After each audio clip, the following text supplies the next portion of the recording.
Libro de los Hechos, capítulo 2, versículos del 22 al 24.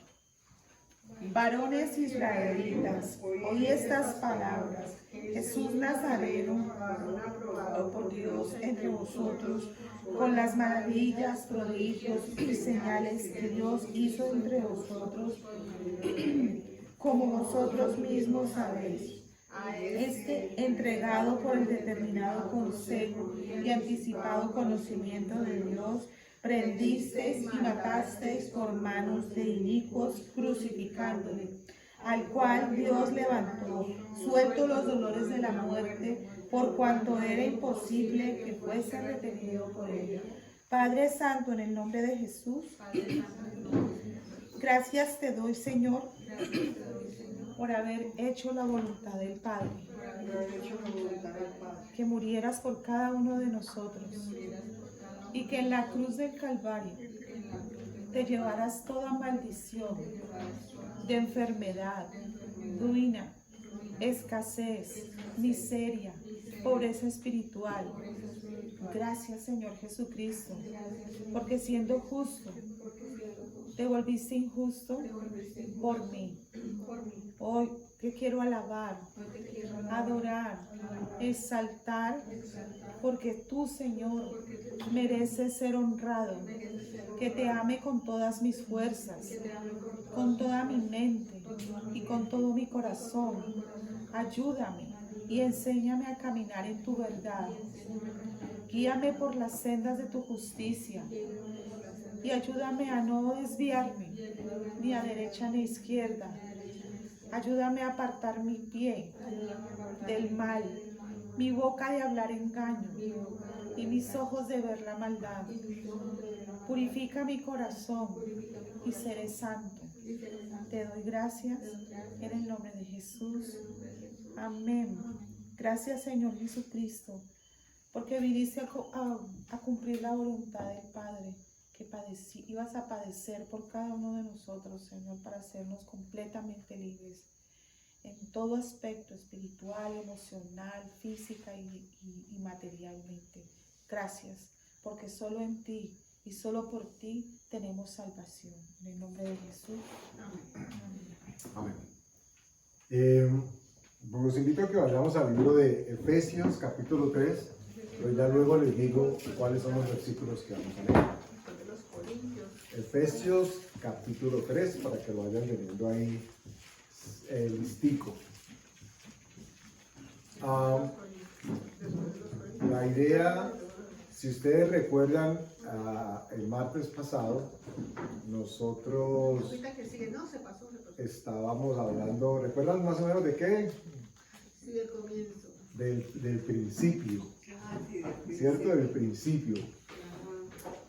Y recapitulando un tanto, mencionamos, entre otras cosas, que el principio fue algo que determinó el inicio de, ¿cierto? Hablamos que quedó claro de que si había un principio y en ese principio Dios decía que Él en el principio creó Dios los cielos y la tierra. Partimos del Génesis capítulo 1, versículo 1, ¿ok?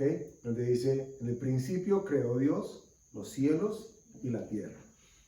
Esclarecimos de que si hubo un principio y hubo un creador, necesariamente el creador estaba por fuera de ese principio. Es decir, que el creador es el que crea y determina en cuándo comienza la creación, pero él mismo está por fuera de ese principio. Eso nos llevó a contemplar lo que era no sé si la expresión sea, creo que es así, intemporalidad de Dios o la atemporalidad de Dios, como ustedes quieran, que lo he leído o he encontrado las dos. Entonces, ustedes escojan la que es. Suena mejor atemporal, sí, pero eso es como el impreso y el imprimido. Ay, no, es que el imprimido no se dice. No, sí se dice. No suena bueno, pero sí está correcto. Entonces, ¿cómo Dios se ubica en una esfera, digamos así, en una dimensión, que fue un término que también tocamos, en la que el tiempo no lo define ni lo determina Él? Y esto creo que es vital que lo entendamos de manera muy clara, porque nos ubica en un contexto de creación y no de creadores. Seguramente más adelante vamos a ver el conflicto que hubo en alguien que se creyó por fuera de ese espectro, de esa dimensión, y que asumió que también podía ser creador. Ustedes recordarán de quién estoy hablando, ¿cierto? Cuando dijo, subiré y seré igual al Altísimo. O sea, se presentó un conflicto de intereses tremendísimo al no entender que siendo nosotros creación, no podemos considerarnos igual al Creador. A pesar de que ese Creador nos dice que nosotros somos hijos y que fuimos hechos a su imagen y semejanza. Pero al mismo tiempo nos está diciendo, pero tú eres el creador, yo soy el creador. No minimizándonos, es dándonos una perspectiva.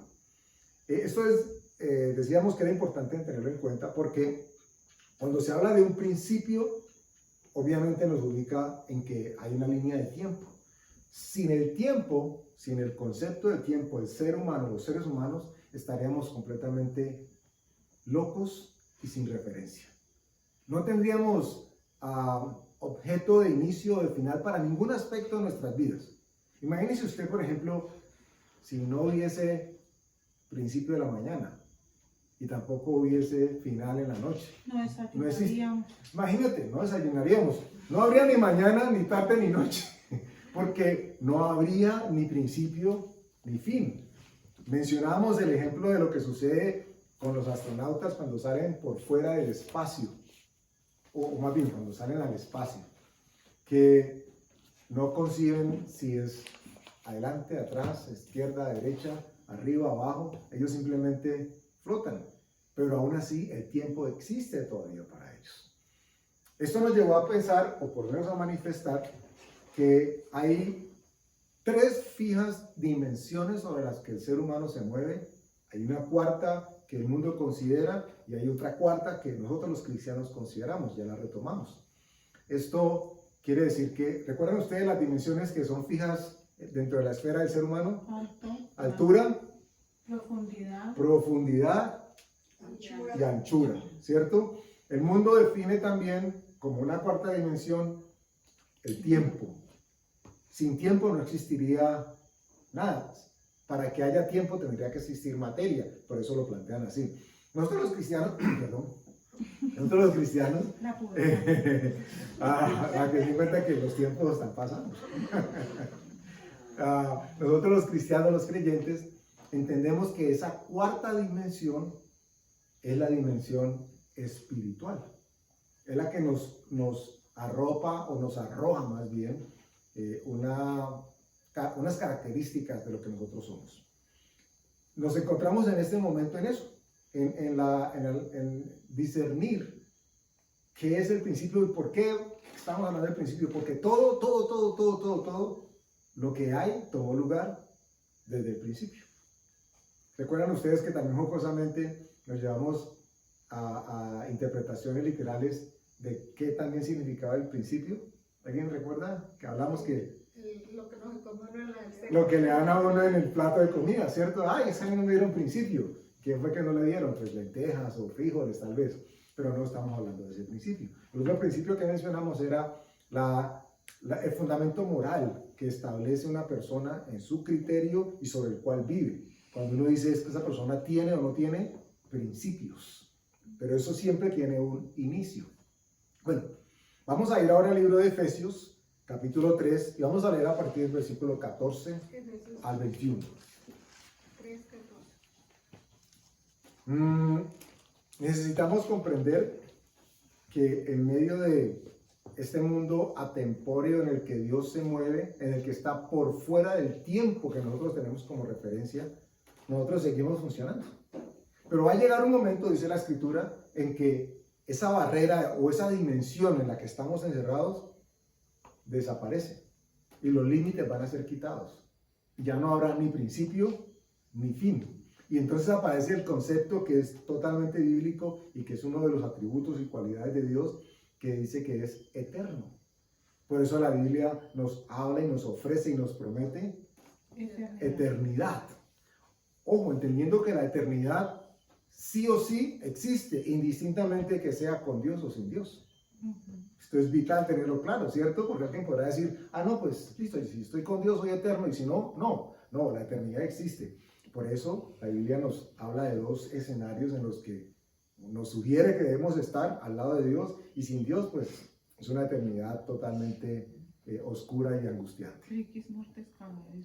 Entonces, el pasaje que vamos a leer, de alguna manera enmarca, y yo creo que de alguna manera, no de manera puntual, enmarca aquello que estamos mencionando en términos de dónde nos reconocemos y qué espera Dios que suceda en nuestra vida, tanto física, emocional, mental y espiritual, para que nosotros cada vez entendamos más de Dios y reconozcamos y nos acerquemos más a Dios.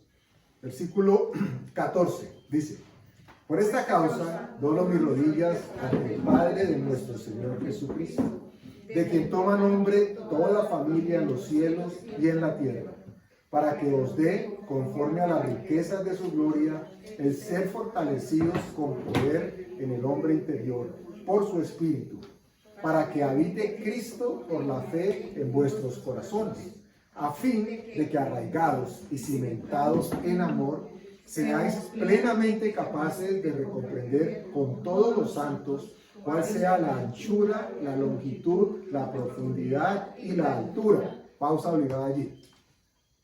Aquí nos está diciendo la Escritura, número 1, que si Cristo habita por la fe en nuestros corazones, nosotros vamos a ser arraigados y cimentados en la fe, ¿cierto? Y como consecuencia de ser arraigados y fundamentados en la fe, entonces nosotros vamos a ser plenamente, ojo a esta expresión, plenamente. ¿Qué significa plenamente? Completamente. Completamente. No nada sin compleción. Completamente. Y empieza a dar esa descripción de ese cubo dimensional, digámoslo así, para que tengamos un acercamiento de a qué se refiere. Comprender con todos los santos cuál sea la anchura, la longitud, la profundidad y la altura. ¿De qué? Versículo 19. Y de conocer el amor de Cristo que excede a todo conocimiento. ¿Para qué? Para que seáis llenos de toda la plenitud de Dios. Esto es muy importante. Nosotros podríamos considerarnos como creyentes plenos. Deberíamos, pero no lo hacemos. Debería. ¿Por qué en principio la idea de plenitud parece que inmediatamente es como que autorrechazada? O genera algo de autorresistencia, si ese es el caso. Porque pues todavía estamos en el cuerpo que peca y digamos que esa plenitud está, bueno, yo lo entiendo por la parte, lo que más leemos en la Biblia es que aunque el pecado no tiene poder sobre nosotros, porque eso fue lo que Jesús hizo en la cruz, seguimos pecando porque seguimos en la naturaleza, en esa naturaleza. Lo que pasa es que ya no lo practicamos y cuando hacemos lo que hacemos, que no sabemos que la Biblia nos dice que no, pues nos arrepentimos. Entonces, en eso yo personalmente no hallo plenitud. Y la plenitud puede llegar a pensarse que es cuando ya estemos glorificados. Ok. Recuerden que no se trata de si se está acertado o no acertado, es expresar el pensamiento. Hago la pregunta de nuevo. La Biblia plantea, nos da indicios de que nosotros debemos estar conscientes de la plenitud que es, ¿cierto? Porque lo que dice Martica es totalmente cierto. Nosotros nos conseguimos como seres todavía con faltas de trabajo, con llenos de pecado, y lo somos, aclarando que lo somos. ¿Algunos de ustedes recuerdan una de esas fiestas o infantiles o de adultos que fue que lo invitaron, que le vendaron los ojos a alguien, o en una de esos juegos de grupos que se hacen, en donde alguien con los ojos vendados tiene que recibir instrucciones o del grupo o de otra persona y tiene que hacer esto o aquello y empieza de por acá, arriba, arriba, no, abajo, abajo, está caliente? Eso se jugaba cuando estaba en las fiestas infantiles, ¿cierto? Está frío, frío, frío, está caliente, le ponen la cola al burro. Imagínense ustedes, por eso es importante que tengamos en cuenta el tema de las dimensiones y de lo que Dios está por fuera de ese espectro del tiempo. Imagínense ustedes una figura nuestra, cualquiera, un ser, un creyente, donde Dios está observando qué es lo que el creyente o la creyente está haciendo. No estamos hablando para juzgar, pero está observándolo. Y Dios, que creó al hombre, que sabe qué es lo que le dio al hombre, con qué lo dotó, humanamente hablando, pero también espiritualmente hablando. Y con esa dotación garantiza que el hombre pueda acceder al conocimiento que él tiene para el hombre. Pero el hombre está dando vueltas, loco o loca, si es la mujer, buscando ese propósito. Y desde muchos puntos, unos diciéndole, no, por ahí no, está frío, no, está caliente, a la izquierda, arriba, abajo. Dios, por supuesto, como todo papá, queriendo hacer lo que corresponde para que nosotros hagamos lo que Él ha determinado que suceda en nuestras vidas. Entonces, con el permiso de Dios y ustedes, tratemos de imaginar por un segundo la figura de Dios por medio del Espíritu Santo, observando cómo uno de sus hijos está haciendo o siguiendo un camino que no corresponde, y Dios diciendo, no, izquierda. Y ustedes recuerdan que la Biblia nos plantea que tenemos de parte de Dios un instrumento preciosísimo que es el Espíritu Santo como ser, pero también hay quienes son los ministradores que están dispuestos para bendecir al hombre, ¿cierto? Ustedes recuerdan cuando el profeta del burro, Balaam, andaba buscando cómo maldecir al pueblo de Israel. ¿Recuerdan? Que se monta él en su burro o burra, y él va camino hacia la tierra que ha determinado llegar. Dice la Escritura que hay un ángel de Dios, el ángel de Dios, ¿ok? Y se le para enfrente y lo arrincona contra el costado del barranco, digámoslo así. Y él se enoja con el animal y le da y lo fustiga y ¿por qué me está? Y cuando se da cuenta de que es Dios mismo a través del ángel el que le está dirigiendo el camino. Ahora, la pretensión es que usted diga, ay, ¿cuál es el ángel que me empujó? Porque yo me caí, o porque no. El punto que queremos entender es que Dios siempre está buscando la manera en que nosotros entendamos cuál es el camino que Él quiere que caminemos. Isaías dice, sea que te dirijas a derecha o izquierda, siempre escucharás una voz que te diga, este es el camino, sigue. Lo que sucede es que, y aquí viene el tema de la ubicación espacial, sí, espacial. Cuando hablan de tercera dimensión, ¿qué entienden ustedes por tercera dimensión? Pues no está aquí la dimensión, nosotros estamos en tercera dimensión. Para mí es la tercera dimensión, está X, Y, Z, y Z es la profundidad.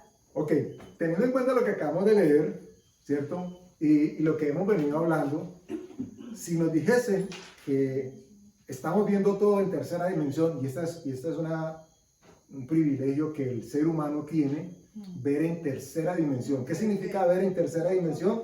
Que, por ejemplo, yo estoy mirando a Matica y yo la estoy viendo a ella, qué tan lejos está de mí, me hago una idea de qué tan alto está, si está ancha, si está delgada, si está profunda o no, y si yo me hiciera por arriba de ella, entonces yo la podría ver completamente todo su área, digámoslo así. Eso es ver en tercera dimensión. Cuando ustedes han comprado un televisor que dice que es, ¿se acuerdan cómo lo vendían antes? HD, pero antes del HD vendían que eran en tercera dimensión. Ya casi no se usa ese concepto, pero habían unos que salieron.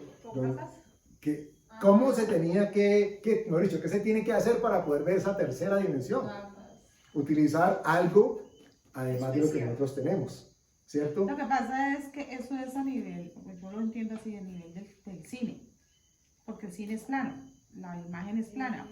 Entonces nosotros vemos en tercera dimensión porque le vemos la casa, que es un cuadrado, es un rectángulo, le vemos la profundidad y la altura de un edificio. Esa es la tercera dimensión que Dios nos ha permitido, si no todo sería plano y todos seríamos planos. Esa es una Imagínense ustedes en un mundo, por ejemplo está perfecto, en un mundo donde todo fuera plano, bidimensional. No, pues terrible. Tendríamos la Y cara alguien, cuadrada. y alguien arriba viviendo en una tercera dimensión, alguien sí con la capacidad, pero todos abajo viviendo así, como una ficha de dominó, sí, acostada. Todo viendo solamente para allá, para allá, para allá, para acá, pero no podía mover para arriba ni para abajo. Eso es lo que es ver en dos dimensiones. Nosotros tenemos de parte de Dios, hemos sido dotados con el Espíritu Santo que nos permite observarnos y darnos cuenta que hay a nuestro alrededor. Cuando la Escritura promete que nosotros debemos procurar llegar a la plenitud, está abriendo, manifestándonos de forma precisa que Dios quiere enseñarnos qué hay a nuestro alrededor para que nos demos cuenta qué es lo que ha hecho con nosotros. Pero esto solamente puede tomar lugar si nosotros nos conseguimos por fuera de esa figura para poder ver tres o más dimensiones. No sé si estoy diciendo claro. Lo entiendo como tipo, como en los cuentos, la narración. Entonces, primera persona, segunda persona y tercera persona. Ok, válido el ejemplo.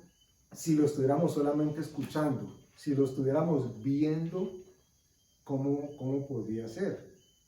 ¿Cierto? Porque, insisto, no es lo mismo yo ver la figura de Valentina en carne y hueso que ver un afiche de Valentina. Una foto de Valentina tengo solamente una dimensión totalmente plana. Si la voltean, veo nomás la hoja. Claro, una foto 3D tú le puedes dar la vuelta a todo. La foto 3D me permite ver desde todos los No solo ángulos una vez. posibles. Eso es lo que nos está proponiendo la Escritura aquí en Efesios, cuando dice que si conociendo el amor de Cristo que excede todo conocimiento, vamos a poder ser llenos de toda la plenitud de Dios. Y como decíamos al principio, en inicio nosotros nos resistimos un poco porque nos concebimos todavía pecadores, y lo somos. Pero la pregunta aquí que tenemos que hacernos es, ¿cómo nos ve nuestro Creador? Nuestro Creador nos ve como una reproducción en masa que hizo en una impresora y que salen puros aplastados de Andrés, o aplastados de Martica, o aplastados de Sofía. ¿O por qué creen ustedes que ahora el mismo hombre inventó las impresoras, ¿cómo le llaman? 3D. Porque el hombre descubre que hay otra manera de ver y crear en la vida. Bueno, no nos vamos a quedar con el tema de creación porque ya les anticipé qué significaba. Bueno, como hay un espectro que nos rodea, que está por encima y aunque está por debajo, que nos debe ubicar a nosotros en el reino de los cielos, nosotros tenemos que darnos cuenta qué hay en cada una de esas dimensiones. Por lo menos tendríamos que estar buscando para que nos acerquemos a lo que la palabra dice que debe haber plenitud. Versículo 20, lean conmigo cuidadosamente. Y a aquel que es poderoso para hacer todas las cosas mucho más abundantemente de lo que pedimos o entendemos, según el poder que actúa en nosotros. Paren allí. ¿Qué les recuerda, qué resalta de este versículo que acabamos de leer? Dos cosas principales. El poder que actúa en nosotros. ¿Y de quién provee ese poder? De Dios. Ok, sabemos que el poder no provee de nosotros. No, es pero, de aquel que es más poderoso que nosotros. Pero ese poder actúa en nosotros. Es decir, que el poder de Dios, sanador, creador, reproductor, cambiador, todo lo que ustedes quieran ponerle, está operando y a través de nosotros. No somos nosotros, no es cuánto yo me decida hacerlo, yo sí me dispongo, pero no es cuánto yo me decida, es cuánto permito que Dios actúe y haga a través de mi vida. Cuando esto empieza a tomar lugar y es ejercitado en mi vida, entonces yo tengo un acercamiento a lo que es profundidad, altura, anchura, y entonces espacialmente me ubico en qué Dios está haciendo en mi vida, pero sobre todo en qué puede, empezar a hacer en mi vida. Les voy a dar un ejemplo que tal vez nos va a llevar por un hilo a otra parte, pero algún día, en algún momento regresaremos, Dios mediante allí. Vamos a Santiago capítulo 3. Santiago capítulo 3, versículos 14 al 16.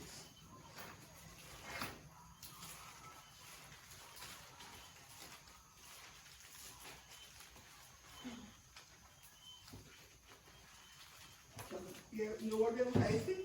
Por ahora no. Santiago. Santiago capítulo 3, Está, no, antes, versículos 14, 15 y 16. De hecho, le damos desde el 13. Santiago 3:13. 3:13 en adelante. Amén. Dice, ¿quién es sabio y entendido entre vosotros? Muestre por su buena conducta las obras en sabia mansedumbre. Pero si tienes celos amargos y contención en vuestro corazón, no os jactéis ni mintáis contra la verdad. Porque esta sabiduría no es la que desciende de lo alto, sino terrenal, animal y diabólica. Porque donde hay celos y contención, allí hay perturbación y toda obra perversa.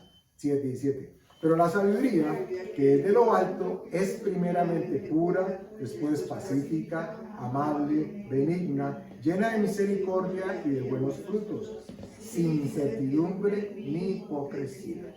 Y el fruto de justicia se siembra en paz para aquellos que hacen la paz. Bueno, decía que seguramente vamos a ir en un hilo conductual a otra parte, pero forma parte de una de las dimensiones, aquellas que Dios quiere que consideremos. ¿Por qué?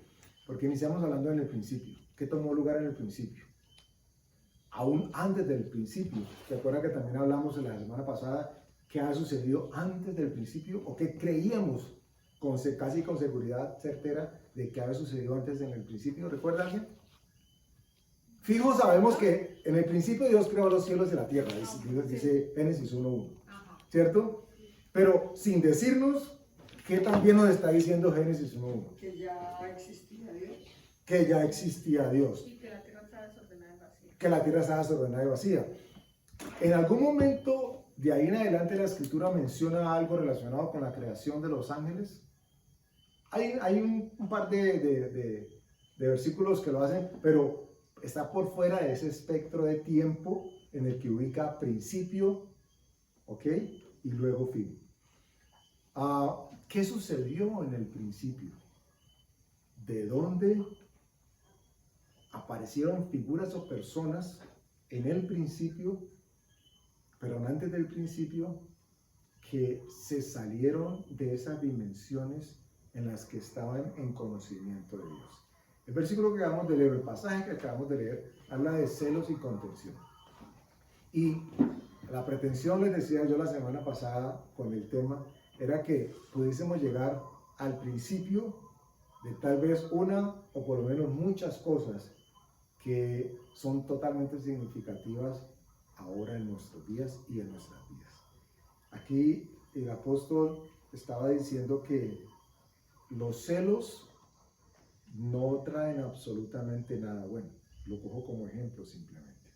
Pero si habláramos de celos, ¿ustedes en dónde ubicarían que los celos aparecen? ¿En dónde podríamos nosotros considerar la opción de que aparecieron celos por primera vez? En Satanás. Ajá. Quería ser pues, como poderoso como Dios. Quería ser Dios. Ok. Eso, una pregunta ahí con cascarita. ¿Ustedes creen que sucedió antes o después del principio? Antes. Antes. ¿Por qué podemos llegar nosotros a la conclusión de que sucedió antes del principio? Por el desordenado y vacío. Porque estaba la tierra desordenada y vacía. Válido. La escritura más adelante, por allá en Isaías, en Ezequiel 28, nos ubica, como nos da un poco de contexto. Pero allá vamos a llegar al hilo que les digo que nos va a llevar seguramente a otro lado.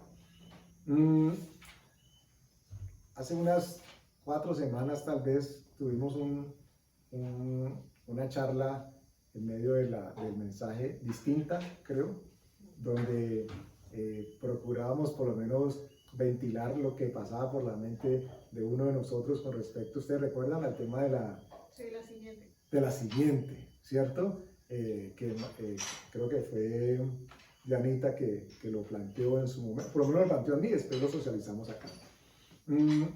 ¿De dónde viene la simiente? ¿Ustedes recuerdan que Eva y Adán tuvieron conflicto con Dios y a partir de ese momento se hizo una declaratoria sobre lo que iba a suceder con las simientes que venían de ellos? ¿Cierto? ¿Y qué decía? ¿Recuerdan ustedes qué dice la escritura? Más o menos, así, Que iba a haber enemistad entre tu simiente y la simiente de la mujer. Ella te herirá en el calcañar y tú le... Ok. Entonces nos vamos a encontrar con que la Biblia habla de que sí o sí va a haber una confrontación entre las dos simientes. La simiente que iba a dar la vida eterna para la humanidad y aquella que no. ¿Y qué creen ustedes que iba a ser la persona que estaba, o el ser más bien, que estaba a cargo de procurar mantener esa enemistad constante? ¿De dónde nació esa enemistad? Vamos a meternos un poco allá. Porque el origen, en este caso estamos hablando de celos. El origen de los celos no es cuando una mujer conoce a un hombre y tiene un interés sentimental o emocional con él y no quiere que nadie se lo mire, o viceversa. No es que, es que yo no era celoso, pero hasta que me conocí con fulano o con fulana, ahí se me despertaron los celos. Falso de toda falsedad.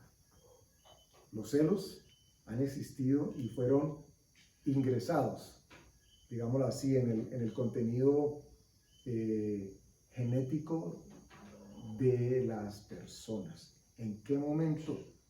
Bueno, cuando se habló de la simiente, de que esa que iba a ser transmitida de un lado a otro. Esto nos va a llevar a hacer una pregunta. Génesis, vamos a Génesis.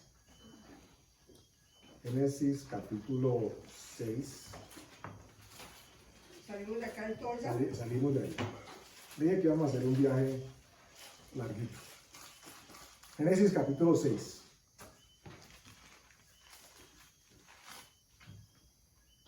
Amén. Versículo 1.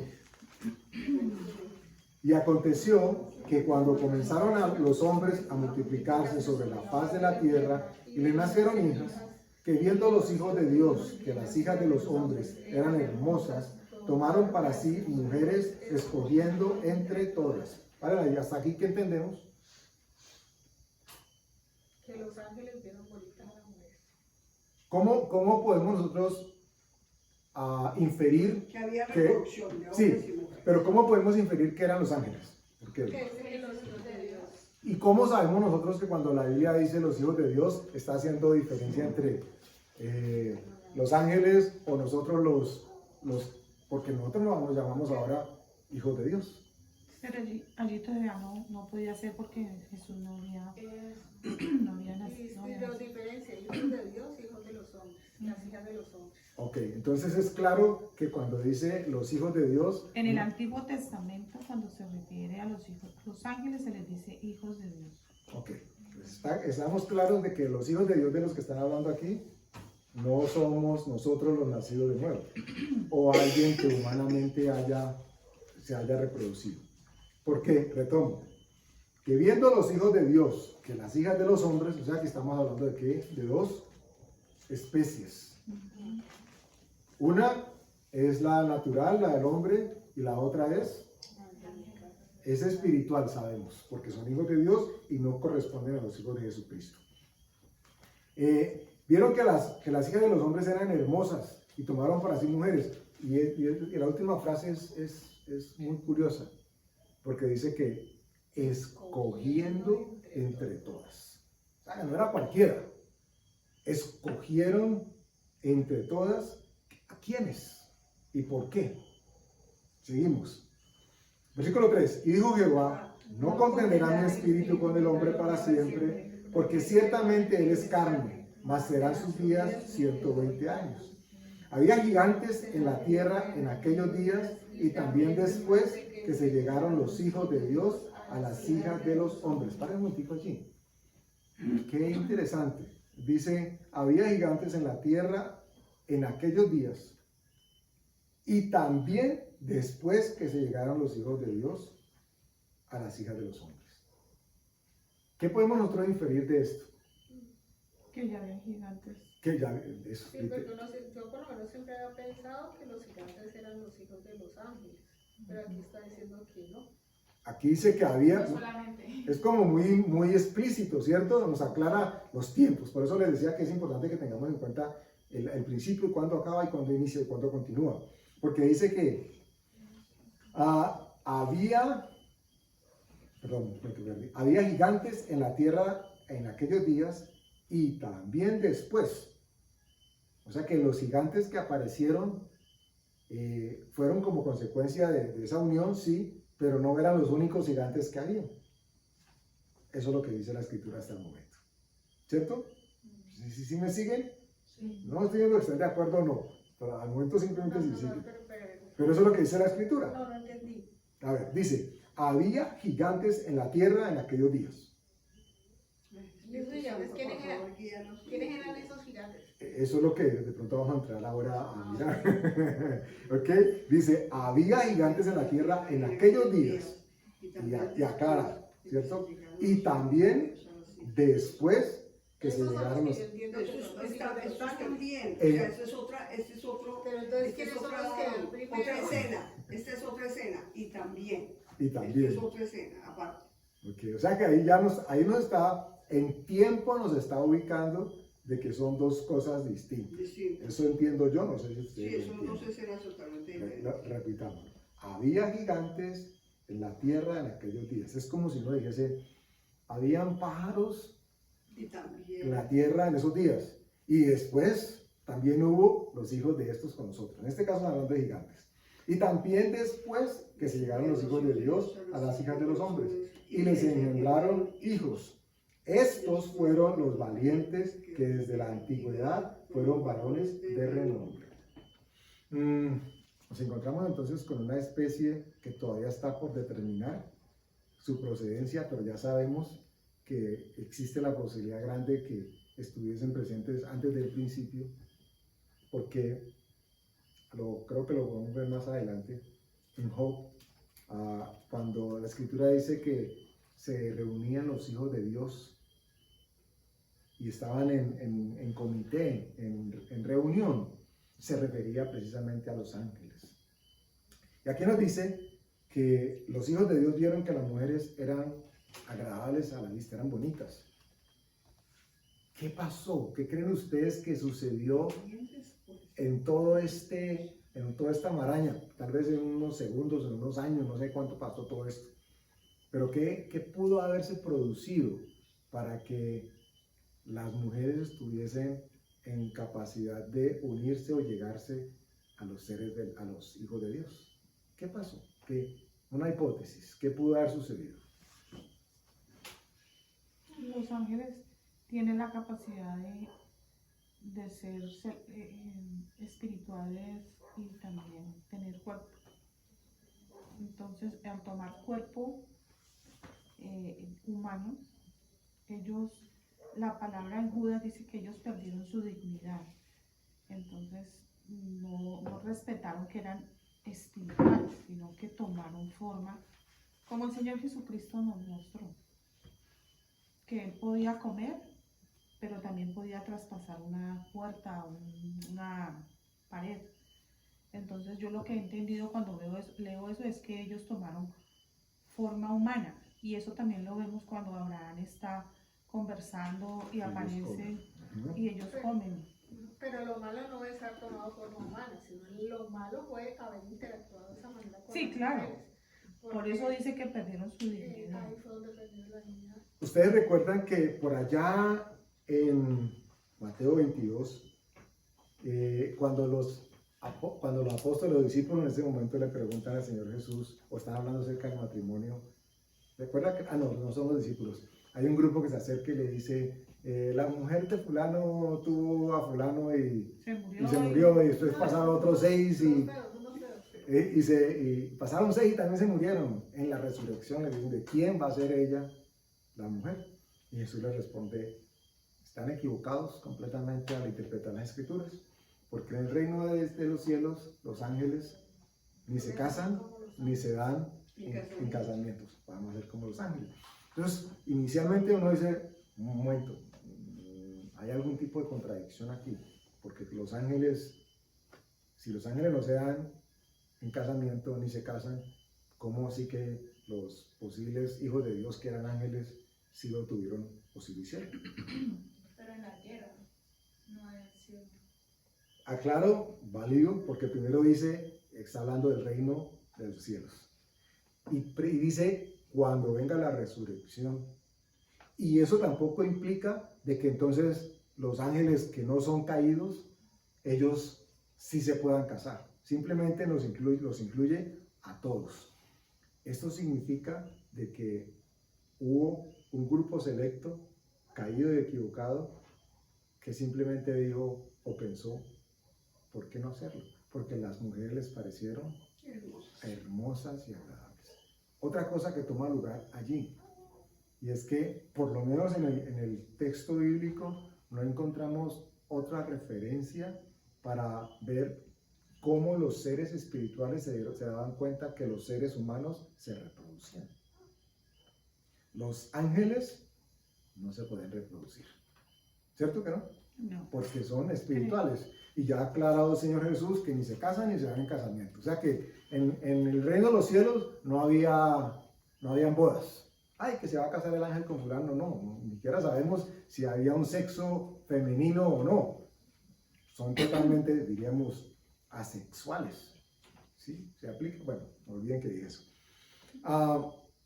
El hecho es que tenemos a un grupo de seres espirituales que pueden asumir una forma física y a través de esa forma física impactar la vida que iba a terminar siendo espiritual de muchos otros.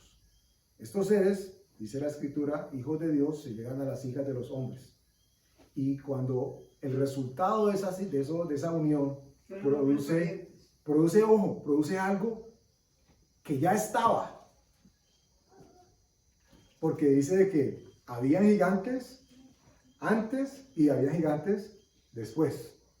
Pero la unión de los que llegaron después, al unirse con las hijas de los hombres, produjo lo mismo que había antes, que ya habían gigantes. Se presentó una fusión de 2 especies, digámoslo así. De 2 dimensiones. De la espiritual con la física. Y esto produjo algo que era totalmente insospechado, no, porque Dios no lo coge nada por sorpresa, pero produjo algo que para el ser humano era impensable. Una creación híbrida. Por eso Dios, de manera muy precisa, habla de que los judíos, su pueblo, no debía cruzar semillas, no debía cruzar especies. Desde el principio se habló de que el hombre no interactuara sexualmente con animales ni nada de esas cosas, no porque fuese a producir, pero porque el cruce de especies nunca fue lo que Dios estableció desde el principio. Pues podríamos expresar un poquito de contexto, podríamos decir que, bueno, estos parientes fueron desde la antigüedad, fueron valores del hombre, entonces Hércules sería uno de ellos. Es una buena pregunta. ¿Hércules existe bíblicamente hablando? No. Esa es una respuesta que hay Es que... una La hace parte de mitología. la mitología griega. Pero la observación es puntual y muy, Es muy Sansón, nutritiva. es Muy Sansón. nutritiva. Eso, Sansón. Claro, porque es que nosotros podemos ubicarlos por lo que académicamente hemos recibido o culturalmente hemos recibido. Podríamos ubicar a estos personajes como si formaran parte de lo que Dios nos ha dicho. Y resulta que hay cosas que son... Porque es que hay cosas que sacan, pues, digamos, de la mitología, que pues se pudiera sacar, digamos, de algo que a ellos se les antojara sacar de acá. Pero sí, Hércules, no, yo me refería a Sansón. Sansón, okay. Hércules Sansón. Sí, es Sansón. Entonces, Sansón ¿Podría ser de los hombres valientes estos? De los varones valientes. La escritura nos dice que no. La escritura nos dice que no, porque no nos dice que él fuese gigante, sino que era supremamente fuerte. Pero era gigante, era Pero valiente. no tenía nada. No, la escritura no nos dice que Sansón fuese como lo No, fue pero sí. David, como fue Goliat. Nada que Que ver. el niño se dijeron que iba a ser Nazareno y que no podía Simplemente que era escogido y dedicado a Dios y había recibido un poder de parte de Dios. ¿Ok? Y seguramente era de los altos, pero no era gigante. Saúl, recuerdan, dice la escritura, que sobrepasaba a otros por del hombro para arriba, pero eso no lo hacía un gigante de los gigantes que estamos hablando. Ahora, si nos paramos al lado de un equipo de basquetbol de la NBA, pues para nosotros todos ellos van a ser gigantes, pero ellos no son los gigantes de los que la escritura estaba hablando. Estábamos hablando de la fusión de esas dos especies. Sucede algo tremendísimo después de la unión de estas dos especies. ¿Ustedes recuerdan qué es? Nacen los gigantes. Bueno, eso ya de por sí es tremendo. Nacen los gigantes. Pero después, en el tiempo de la narrativa bíblica, ¿qué sucede con esos gigantes? Pues que ellos son los que oprimen a los humanos y se vuelven en contra de ellos. Son los nefilim. Y como consecuencia, ¿qué hace Dios? Dios toma una acción El diluvio. radical. El diluvio. El O sea, Dios diluvio. corrompe Noé. más a la gente. Viene El diluvio. Viene Noé con instrucción de parte de Dios, ¿ok? Y se pretende que toda esta raza Sí. Pero la gente del desaparezca. diluvio siguieron a los gigantes. Aparecieron. Mosca. Hay quienes proponen, y no forma parte del mensaje, pero hay quienes proponen con algo de curiosa certeza, que al morir los gigantes, los ocupantes espirituales de esos cuerpos fueron liberados. Y es para algunos el por qué aparecen los demonios en la escritura, que no tienen cuerpo, pero que andan buscando cuerpo. Y para esto se surten de los pasajes en los cuales, por ejemplo, el Señor Jesús andaba echando fuera demonios. ¿Recuerdan ustedes el hato de cerdo Y hoy alrededor? precisamente estábamos leyendo eso. ¿Por qué no salieron, por qué no entraron en las personas sino en el hato de cerdos? Insisto, este no es el propósito del mensaje. Sin embargo, ese pasaje nos da cuenta de algo bien interesante. Que para que entraran al cuerpo de una persona, tendrían que tener necesariamente el permiso, la invitación o la aceptación de esa persona. Es decir, nos aclara una duda, y es que no cualquier demonio puede decir, ay, yo escojo ese y me meto en ese. Sino que hubo una autorización. un permiso. No es así con los cerdos o con los animales. Ellos llegan y son llevados y derivados con el permiso del Señor a que se... ¿Y qué pasa con los cerdos? Ni los mismos cerdos pueden contenerlos. Dicen que todos llegaron y se despeñaron. O sea que quedaron en las mismas otra vez. Eso iba a decir. Quedaron en las mismas. ¿Buscando qué? Recuerden que la escritura por allá dice que cuando la casa llegan y la barren y echan al espíritu fuerte, anda penando, buscando dónde habitar otra vez. Y encuentra una casa vacía y ahí llega y aquí puedo morar. No hemos llegado al tema de los celos, que fue lo que nos ha llevado para allá. Y no sé si nos va a dar el tiempo, pero vamos seguramente a continuar. Lo importante es que los seres espirituales que existían antes del principio están ahora fusionándose o conectándose con los seres físicos que existían después del principio. Entonces nacieron otros que también eran gigantes, pero estos son gigantes desde el principio para acá, y antes de ese principio existían otros gigantes. Esos otros gigantes obviamente no son necesariamente humanos, sino que nos ubica en creación de que ya existían. Por eso alguien mencionaba ahora, creo que fue Patricia, que los ángeles fueron creados antes del principio, antes de que el ser humano fuese creado. Bueno, entonces se caen los ángeles porque quieren o les agradaron las mujeres. Esa sería la razón de caer de los ángeles. Eso fue lo que motivó su accionar.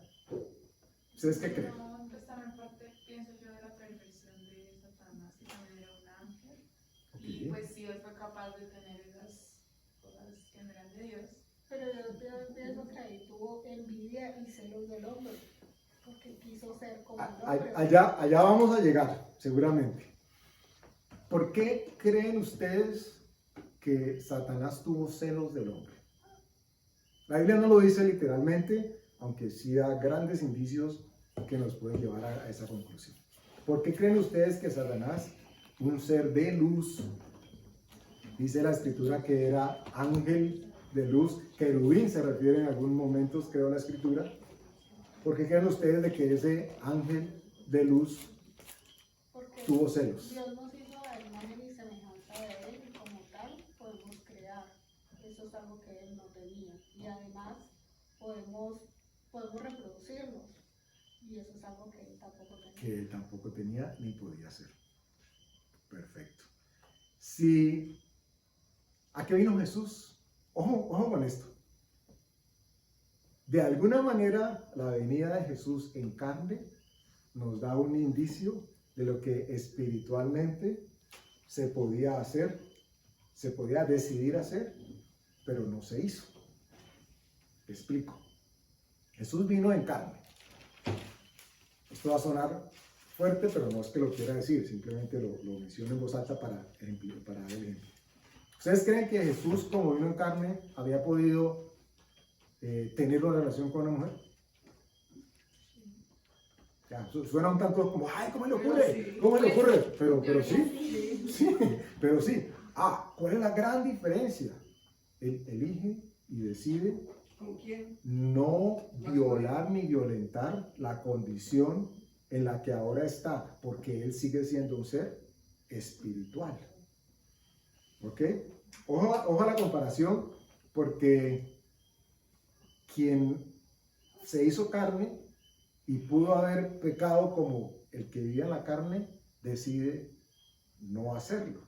Pero en el pasado nos encontramos con lo que acabamos de leer y conversar, de que sí hubo alguien que se dio cuenta que podía hacer lo mismo y resulta de que se aprovechó de aquello que podía hacer. Pero les preguntaba por Jesús, ¿por qué? ¿A qué vino Jesús? Salvarnos. Hacerle sacrificio por Ya, nosotros. conocemos a Jesús, nos salvó. ¿Y qué más dice él? Que el Hijo del Hombre vino a qué? A restaurar, sí, nos restauró la relación con el Señor Jesús, con Dios, perdón, perfecto. ¿Qué más? ¿Qué vino a hacer? ¿Qué le decía a los discípulos cuando... Acercar al reino de los cielos. Sí, pero los discípulos decían, ay, Señor, y cuando estemos allá, él va allá, y tú acá, y no otra izquierda, y tú a la derecha. ¿Y qué le dijo él? ¿Qué le respondió? A reinar, vamos a reinar. ¿Pero qué le respondió él? Carlos, ¿qué le respondió él? ¿Qué les dijo que? ¿A usted lo que se ha perdido? También, y gracias a Dios lo encontró. Pero el punto es este. Jesús termina diciéndole a sus discípulos, a propósito de ellos ubicarse en lugar mayor o menor, le dijo que el Hijo del Hombre había venido a servir y no a ser servido. Y resulta que nos encontramos con ese ser angelical de luz, al que la escritura dice, o ubicándolo en la especie de ángel, la escritura después nos dice que los ángeles fueron ¿qué? ¿O son qué? Espíritus ministradores De la palabra de Dios. que están ¿qué? Servicio a nosotros. ¿Para qué dijiste? Para servicio a nosotros. Para servirnos a nosotros. Entonces, ¿de dónde o en qué momento aparece esa rebelión que diga yo servirlo a él? Si ellos son los que deberían estarnos sirviendo a nosotros. Jesús le estaba diciendo a sus discípulos en todo momento, el que quiera ser grande, hágase pequeño y sirva. Y nos encontramos con esa figura de este ángel que dice, no, a mí me tienes que servir. Y llega ahí, esta es una hipótesis, pero la planteo en voz alta y creo que tiene sustento. ¿Por qué Satanás, siendo ángel de luz, habiendo manifestado celos por la creación, recuerdan que la escritura dice que a cuál de los ángeles, ¿recuerdan que dice la escritura? Hablando por allá en Hebreos, De los ángeles llamó mi hijo, dijo, ¿a cuál de los ángeles llamó mi hijo? Él le ha dicho que mi hijo eres tú, yo te he engendrado hoy. Eso. A ninguno le digo. A ninguno de los ángeles. Pero del hombre, dice Dios, que lo hizo a su imagen y semejanza. ¿Y qué dice la escritura? Que somos nosotros ahora hechos para él. Hijos, nos dio potestad de ser hechos y llamados hijos de Dios. Y nos da todo su poder. Y nos da todo su poder, el que quiere que fluya a través de nosotros, leímos ahora en Efesios. Entonces, Y mientras que los ángeles no, porque ellos son criados para ciertas cosas, ¿no? Usted vaya, haga esto, usted vaya, haga lo otro, pero ellos no Son- tienen el poder. son mensajeros Son mensajeros. y ministradores. Ahora, pregunta, y con eso cerramos por hoy, por lo menos, para que ustedes vayan pensando y tal vez con respuesta aquí. ¿Por qué Satanás, siendo ángel y formando parte de la especie de ángeles que estaban viendo como hijos de Dios que las mujeres eran agradables, y con la oportunidad precisa, porque ya había pasado el pecado, ya tenía claro que la simiente de él era la que se iba a interponer con la simiente de la mujer? ¿Por qué Satanás no forma parte de aquellos que se llegan a las mujeres?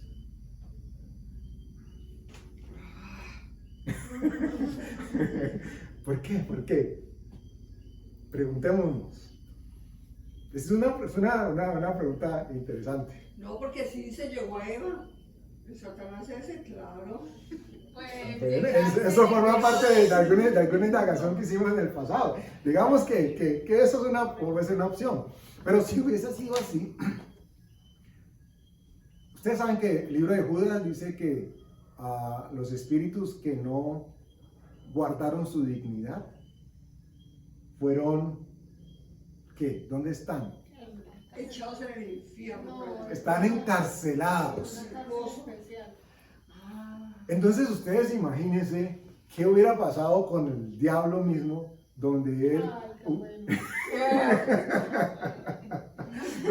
donde él hubiera caído en esta figura de yo, ¿quién va a ser quién se va a morir? Yo.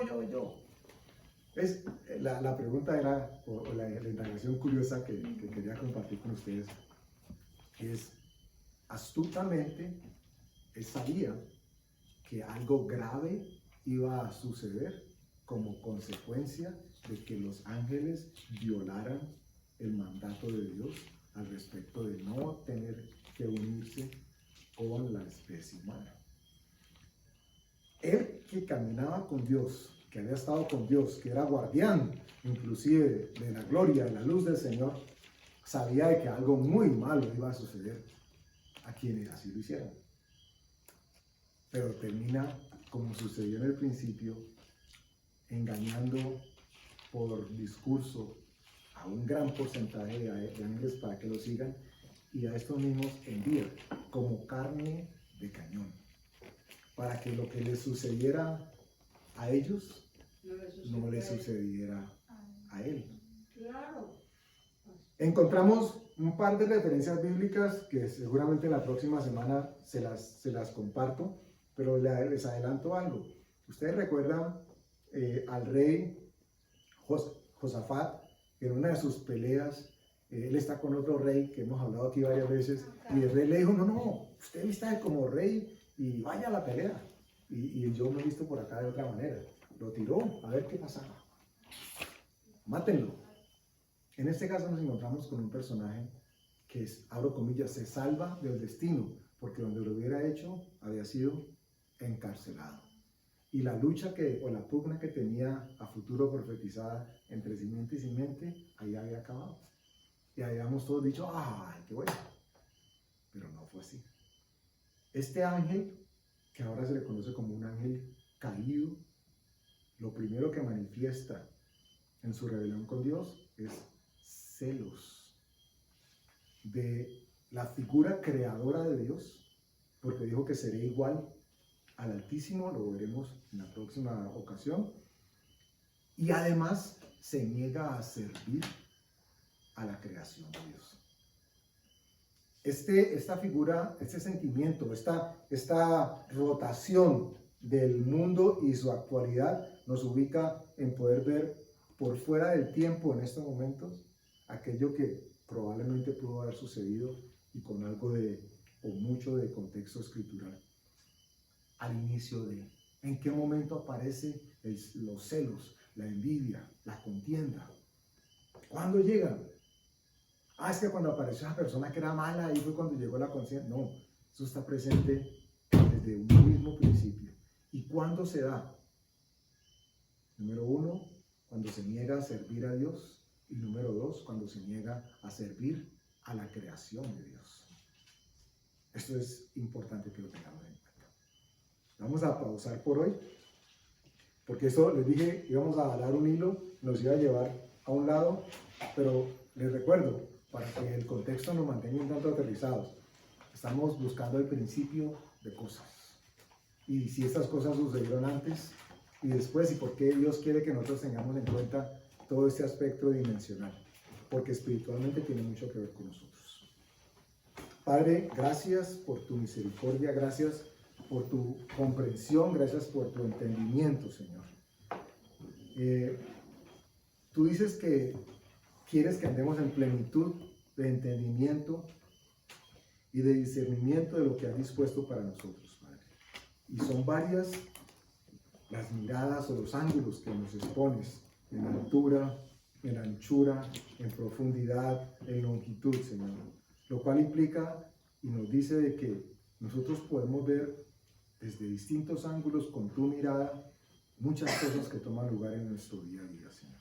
Espiritualmente hablando, qué podemos o qué debemos hacer y cómo esto afecta o tiene implicación en nuestras vidas. Te damos gracias para que la palabra no solamente sea algo que curiosamente nos llame la atención, sino que nos pueda llevar a la comprensión, Señor, cada vez más de aquello que tú has hecho, estás haciendo y quieres hacer a través de nosotros, Padre. Te damos gracias en el nombre de Jesús. Amén.